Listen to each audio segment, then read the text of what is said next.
Армысыздар, менің қымбатты, құрметті оқырмандарым, қалайсыздар? Бәрі жақсы ма? Сіздерде менде бүгін көңіл күйім өте жақсы, өйткені бүгін бірінші күн демалыс. Қазір басқа жұмыстармен бара жатырмын. И традиция бойынша репортаж машинада. Всем привет, дорогие мои. И, кстати, я хочу ответить на вопросы, которые мне бесконечно задают мои подписчики.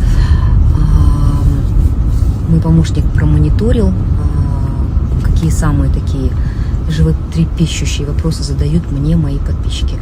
И первые, скажем так, в первой тройке, на третьем месте я бы, наверное, поставила ваш ли проект в Телеграме «Светлый путь». Я вообще без понятия, что это за проект. Я никакого отношения к этому проекту не имею. О чем он даже не знаю. Но люди постоянно спрашивают и даже говорят и пишут мне: верните наши деньги, причем большие деньги. Поэтому, ребят, это мошенники.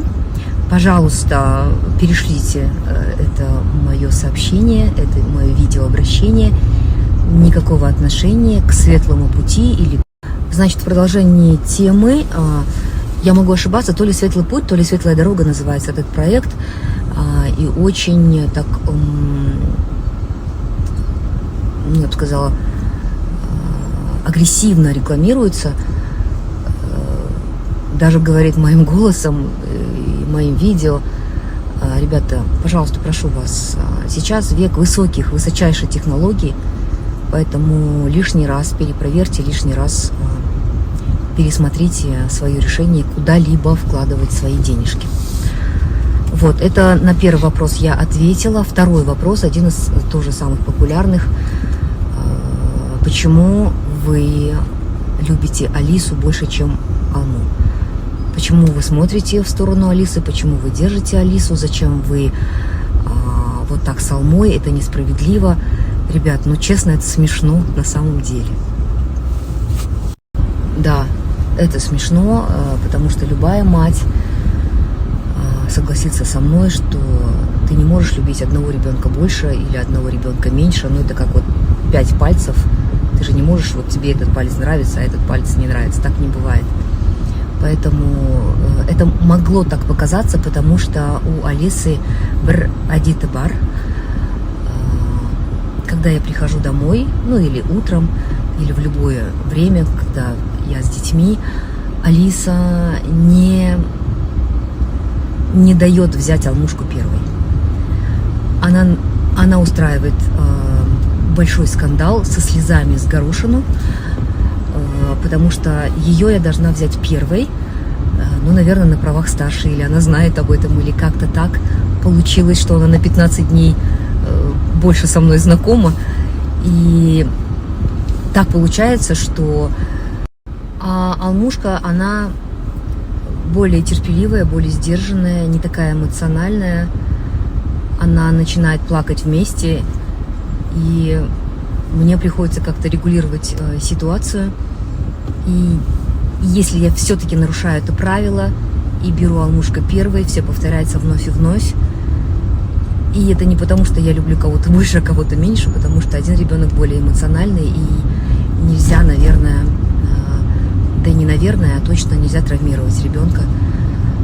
Поэтому все происходит вот практически 9 из 10 раз так. А Алмушка, она то ли на правах младшей говорит вот так вот глазами: ну окей, хорошо, ты не плачь, а я подожду, да? Но времени и внимания и любви они получают абсолютно одинаково, абсолютно. Еще у Алмушки есть какая-то особенная связь с папой, а у папы есть какая-то особенная связь с Алмушкой.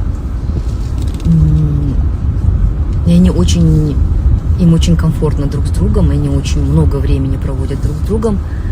А Алиска, вот ей надо вертеться, крутиться, ей нужно обязательно с рук слезть, ко мне залезть, Ну, в общем, как-то так получилось. Но обе они абсолютно наши любимые, наши сладкие, наши маленькие две принцессы. И сейчас мы уже готовимся к празднику, Кутай Голоса, к празднику годику. Мы все так в трепетном ожидании, потому что вроде только вчера они родились, а уже мы ожидаем наш большой семейный праздник. Годик Алисе и Алмушке. Вот, это второй. Ну и замыкает троечку вопрос по поводу моего этого украшения, которое я ношу уже много лет. Уже около 10 лет я его ношу. Да, это крест. Это равносторонний тенгрианский крест. Крест, который символизирует абсолютно казахскую идентичность, ДНК. Если вы посмотрите на верх юрты, то вы увидите идентичный крест. Если вы увидите узоры на любых поверхностях, в той же юрте или на нашей одежде, или на курпешках, или где-либо, все, что связано с казахским ДНК, то вы везде увидите вот эти аналогичные наши равносторонние кресты, которые символизируют 4 стороны света и солнце. Сейчас многие открыто говорят, что казахи до ислама, ислам они приняли сравнительно недавно, были тенгрианцами, и на моем украшении как раз наши руны, выбито 4 буквы, абсолютно казахские, Тенгер. И очень много лет назад я пришла к пониманию того, что мне это гораздо ближе, это мировоззрение, и это философия. Я бы не стала называть это религией, поэтому я говорю, что не религиозно, но абсолютно верую в Создателя. Вот наше синее небо, в нашего Создателя. И я думаю, что многие казахи рано или поздно это поймут и вернутся к истокам. Ну, если сейчас открыто говорить на эту тему, да, на эту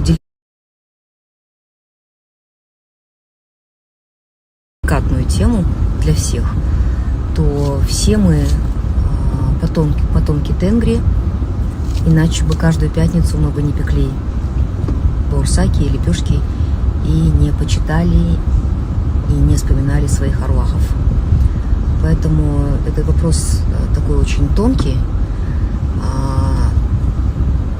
И вот это слово аруахтар, оно очень часто применимо в нашей повседневной жизни. И мы ходим на могилы к своим предкам, почитаем их, вспоминаем их. Поэтому так же, как и наши традиции, начиная с Саукисера и многих других казахских традиций, исконно все это пришло к нам из глубины Тенгри. Поэтому я вот... И, конечно, мне очень нравится эта философия свободы. Наши предки скакали на конях, завоевали полмира под флагом Тенгри. И мне очень близка эта философия свободомыслия, свободолюбия и никакого рабства. То есть я всегда это чувствовала, всегда это. А вообще я очень толерантный человек, я уважаю все конфессии, все религии. И вообще разговор с Создателем — это всегда такой очень тонкий вопрос, но просто отвечая на вопрос, на многочисленный, что за крест я ношу. Вот я ответила и, наверное, закрою эту тему. Думаю, все подробно объясню.